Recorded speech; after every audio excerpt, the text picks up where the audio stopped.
As we reported earlier, a number of states were, just a few short weeks ago, beginning to reopen businesses and public spaces that had been closed to combat the spread of coronavirus. Not now. William Brangham is back to explore how some of those states are starting to reverse course. That's right, Judy. One of those states is Arizona, which, as we reported before, where bars and gyms and other businesses have now been ordered to close up again because of a spike in cases that have been happening over the last 10 days or so. Joining me now is Will Humble. He was the top public health official in Arizona for many years. He's now the executive director of the Arizona Public Health Association. Will Humble, thank you very much for being here.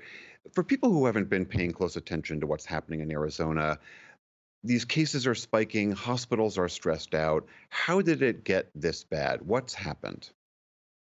So, in a nutshell, here's what happened. Arizona had a very successful stay-at-home order that ended on May 15th. Really, Arizonans were terrific about it. They really participated in a big way, and it really flattened the curve. And actually, we were seeing a decline in cases. And then what happened is that as we emerged from that stay-at-home order, we went into essentially a honor system transition. And so businesses were encouraged to follow the CDC mitigation measures.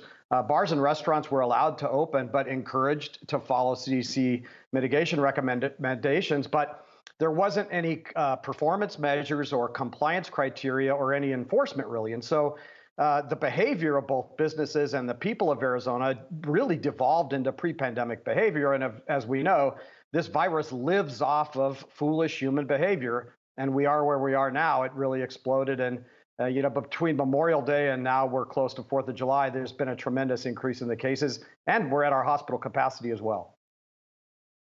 Capacity, meaning the hospitals are literally full up. Yep. Yesterday, the state health director and the governor announced that we're in what's called crisis standards of care. I hope many of your other states never get to this stage. Essentially, it's a process by which in our hospitals, doctors and healthcare providers are in a position where they need to make really important decisions about who gets the limited care that's available. Essentially, it's something that happens when the resources that you have are inadequate to treat the people that need care. And that's not just COVID patients, it's everybody. So when you're in crisis standards of care, it applies to the entire spectrum. It applies to everybody that needs care. And so that's where we are, sadly, today. And unfortunately, this is something that was avoidable. It goes back to that root cause I discussed earlier, that and I encourage everybody in all the other states, as you emerge from your stay-at-home orders, make sure that your elected officials put in compliance criteria, they're enforceable, and that you leverage the areas that you can leverage so that you mobilize your stakeholders into doing the right thing, because we didn't do that. I'm just thinking about you're describing this position that doctors and nurses and hospitals in Arizona are faced with now of having to make these really horrendous decisions about who gets care and who doesn't, if it's that stressed. These are the kinds of things we saw happening in New York and New Jersey in the early parts of the pandemic, and now they're happening 6 months on. I mean, what are you hearing from hospital officials? They must be in a terrible state.